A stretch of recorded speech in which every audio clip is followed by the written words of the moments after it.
ఓం శ్రీ గురుభ్యో నమ. ఓం శ్రీ మాత్రే నమ. ఏప్రిల్ నెలలో ద్వాదశ రాశుల వాళ్ళకి ఏ విధంగా ఉన్నాయో ఒకసారి తెలుసుకుందాం. తెలుసుకునే ముందు గ్రహగమనగతులు ఏ విధంగా ఉన్నాయో ఒకసారి తెలుసుకుందాం. ప్రధానంగా గురు మిథున రాశిలోను, రాహు కుంభరాశిలోను, కేతు సింహరాశిలోను, శుక్రుడు మేషరాశిలోను, రవి మీన మేషరాశిలో సంచారం చేయటం, శని కుజుడు బుధుడు మీనరాశిలో సంచారం చేస్తారు. ఇవన్నీ కూడా గోచారరీత్యా చెప్పబడే ఫలితాలు అంటారు.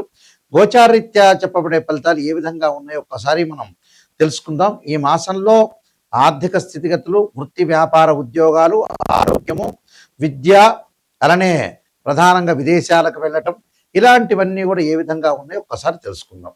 వృషభ రాశి వారికి ప్రధానంగా ద్వితీయంలో గురువు వల్ల ఆర్థిక పరంగా లాభం కలిగే అవకాశం ఒకటి ఉంటుంది.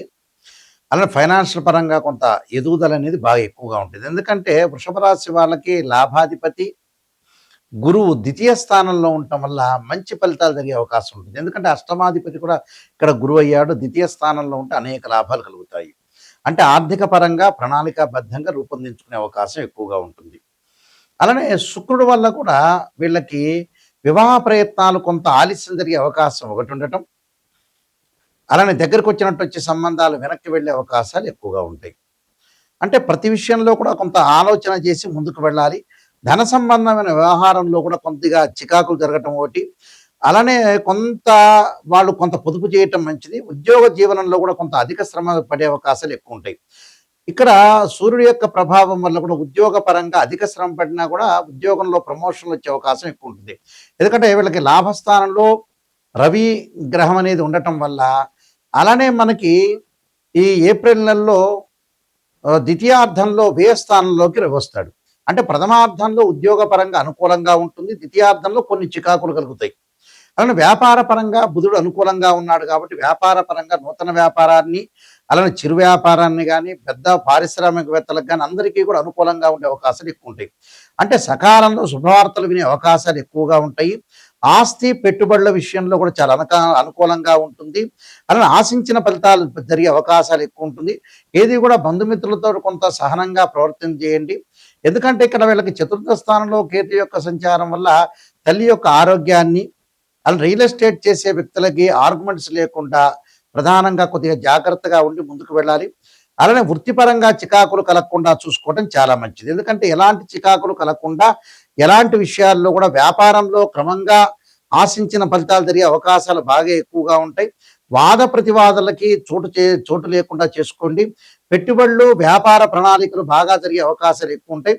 శుభవార్తలు వినే అవకాశాలు ప్రత్యేకంగా విద్యార్థులకు అనుకూలమైన కాలం అని చెప్పుకోవచ్చు. అంటే ఏప్రిల్ నెలలో విద్యార్థులకు అనుకూలంగా ఉంటుంది. ఈ సమయంలో పెట్టుబడులు, ఆస్తులకి సంబంధించిన విషయాలు మంచి నిర్ణయాలు తీసుకునే అవకాశాలు ఎక్కువ ఉంటాయి. చాలా ప్రయోజనాలు కలిగే అవకాశాలు బాగా ఎక్కువగా ఉంటాయి.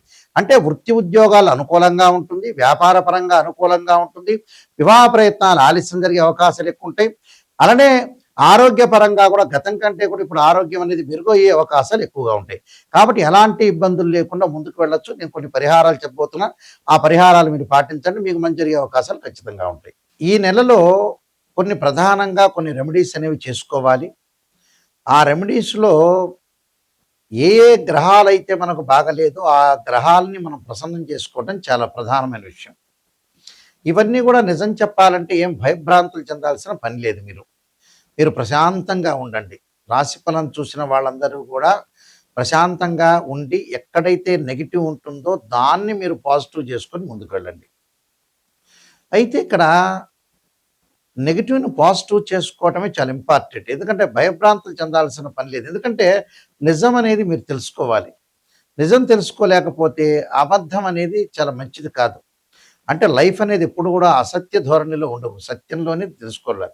సత్యంలోనే మనం ఏదైతే నిజాన్ని తెలుసుకున్నామో ఆ నిజంలో మనకి చెడు ఫలితాలు రావటానికి, చెడు ఫలితాలు ఈ నెలలో వస్తాయని మనం తెలుసుకున్న తర్వాత దాన్ని ఎలా మనం అధిగమించాలి, ఎలా అవరోధించాలి, ఎలా ఓవర్కమ్ చేయాలి అని తెలుసుకొని ముందుకు వెళ్తే నెగిటివ్ని మనం పాజిటివ్ చేసుకున్నట్టే.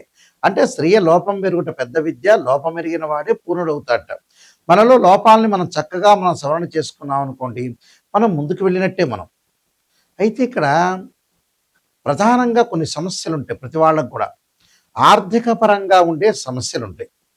ఆర్థిక పరంగా ఉండే సమస్యల్లో ఇక్కడ గురువు కారణం అవుతాడు. అంటే గురువు 80% ఉంటే శుక్రుడు 20% ఉంటాడు. ఆ గురువు యొక్క దోషం పోవడానికి తప్పకుండా దత్తాత్రేయ స్వామి యొక్క కవచాన్ని కానీ, దత్త కవచాన్ని కానీ, అలానే మనం ప్రధానంగా యక్షాయ కుబేరాయ వైశ్రవణాయ ధనధాన్యాధిపతి ధనం ధాన్యం సమృద్ధిమే దేహిమే దాపైస్వ అనే మంత్రాన్ని, గోవుని సేవ చేయటం ఒకటి, విద్యార్థులకు పుస్తక దానం చేయటం వల్ల ఈ గురువు యొక్క దోషం పోతుంది.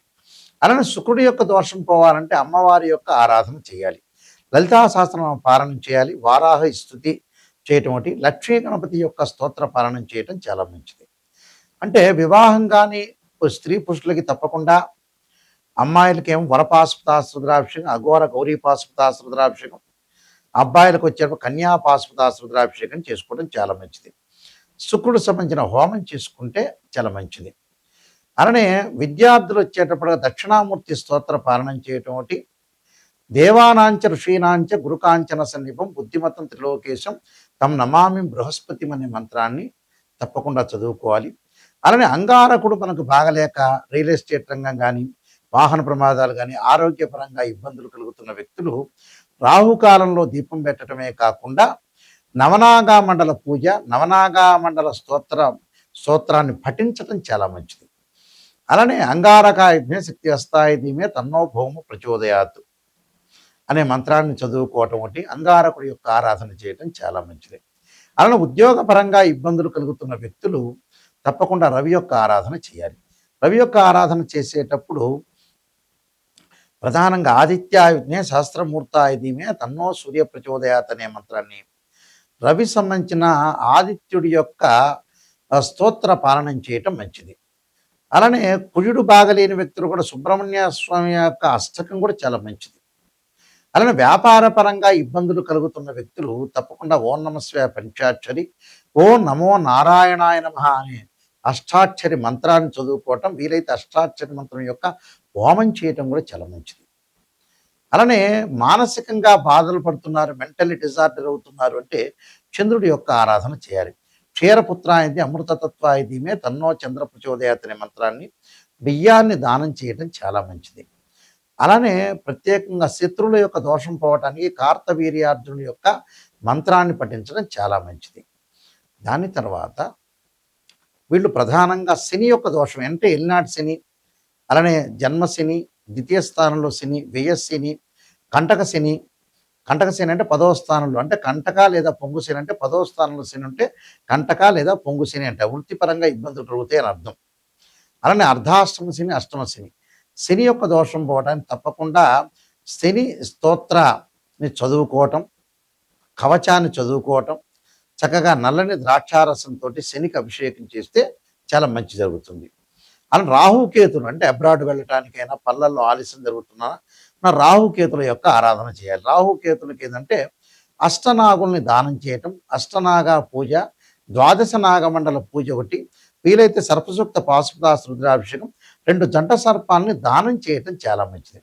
కేతు యొక్క దోషం ఉంటే గరికతోటి గణపతి యొక్క ఆరాధన చేయటం, అలా రాహు యొక్క దోషాన్ని కూడా దుర్గా అమ్మవారి యొక్క ఆరాధన చేయటం వల్ల కూడా వీళ్ళకి మంచి జరిగే అవకాశాలు ఖచ్చితంగా ఉంటాయి. అంటే ఇవన్నీ కూడా మనకి ఏదైతే జాతక పరంగా దోషం ఉంటుందో ఆ దోష నివారణ చేసుకొని ముందుకెళ్ళాలి. అయితే ప్రతి నెలలో కూడా మాస ఫలాల్లో మనం చెప్పేది ఏమిటంటే ఇవన్నీ కూడా ట్రాన్సిట్ సిస్టమ్ అంటారు.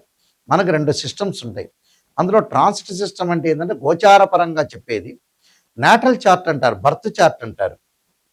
ఆ బర్త్ చార్ట్ను మనం చూసుకోవటం ఇంపార్టెంట్. ఇక్కడ బర్త్ చార్ట్ అనేది చాలా ఇంపార్టెంట్గా మనం చూసుకోవాలి.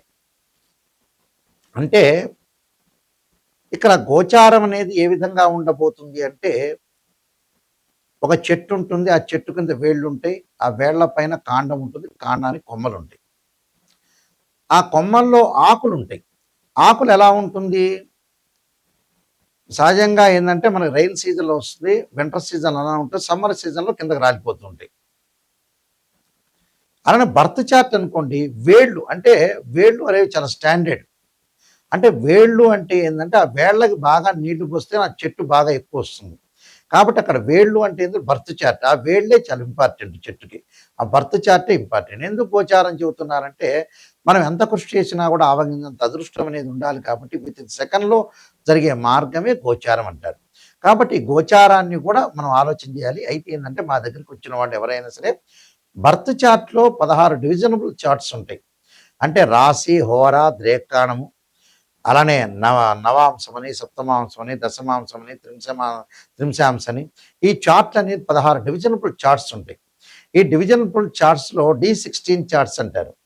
అంటే ఒక్కొక్కటి ఒకటి. వివాహం కాలేదనుకోండి సప్తమాంశ చక్రాన్ని చూడాలి.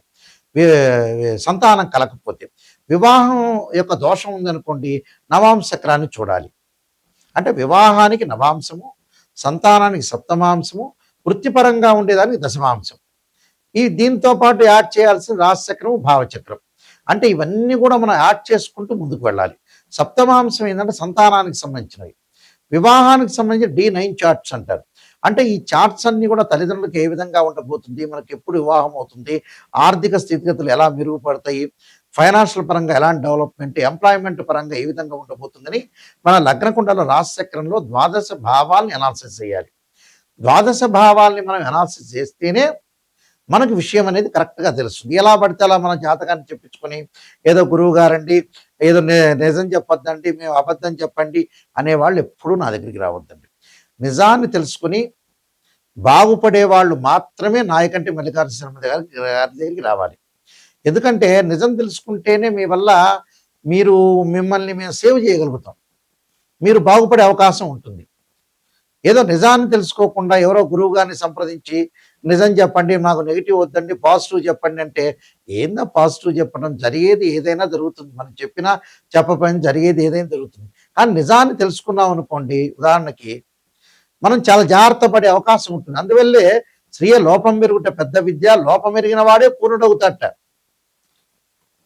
చెప్పంగానే జరగదు. గుర్తుపెట్టుకోండి. నిజాన్ని తెలుసుకున్నారనుకోండి మనం సూపర్ స్టార్స్ అయిపోతాం. అలాంటి విషయాలు తెలుసుకొని మనం ముందుకెళ్తేనే లైఫ్ అనేది ఉంటుంది. నేను 14 పుస్తకాలు, 15 పుస్తకాలు రాశాను. కాలసర్పయోగము, కాలసర్పయోగ చంద్రిక, రాహుకేతులు, ఛాయాగ్రహాలు, పుత్రగణపతి వ్రతము, సర్వదేవతా గోత్రములు పార్ట్ 1, పార్ట్ 2, స్వప్నశాస్త్రము, దాంతోపాటు నవగ్రహ దోషాలకి తొలగిపోవడానికి దశమహావిద్యల యొక్క స్తోత్ర పారణ, అమ్మవారి యొక్క పారణాలు, అలానే బృహత్ పరిహార సింధు, దాంతోపాటు ప్రత్యేకంగా వివాహ మార్తాండము, జాతక చంద్రిక, ప్రొడక్షన్ ఆఫ్ ఆస్ట్రాలజీ, ఇలాంటి నెంబర్ ఆఫ్ ఆస్ట్రాలజీ బుక్స్ రాశాను. ఇవన్నీ కూడా రాజమండ్రి మోహన్ పబ్లికేషన్ వారి దగ్గర దొరుకుతాయి. కావాల్సిన వాళ్ళు మమ్మల్ని కూడా మీరు సంప్రదించవచ్చు. అయితే జాతక పరంగా ఏంటంటే క్లారిటీ తెలుసుకోవాలి.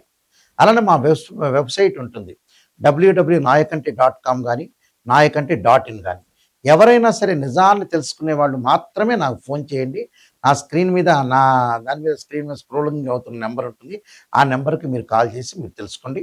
మీ అందరికీ కూడా ఏ డౌట్ ఉన్నా నా నెంబర్‌కి పర్సనల్‌గా నా నెంబర్‌కే వస్తుంది. నా నెంబర్‌కి మీరు ఫోన్ చేయండి. మీరు బాగుపడాలనుకునే వ్యక్తులు మాత్రమే నాకు ఫోన్ చేయండి. టైం పాస్ అయిన వాళ్ళు, ఊరికే మాట్లాడదాం అనుకునే వ్యక్తులు ఫోన్ చేయొద్దండి. అయితే మాట్లాడొచ్చు, దాని తప్పు లేదు. నిజాన్ని తెలుసుకోవాలి, నేను బాగుపడాలి, నాయకంటి గారి దగ్గరికెళ్ళి నేను బాగుపడాలి అనే వ్యక్తులు మాత్రమే మీరు ఫోన్ చేయండి దయచేసి. మీ అందరికీ కూడా మంచి జరగాలని శ్రీ పరమేశ్వరుడి యొక్క కరుణాకటాక్షం ఉండాలని ఆశిస్తూ సర్వే జనా సుఖినో భవంతు.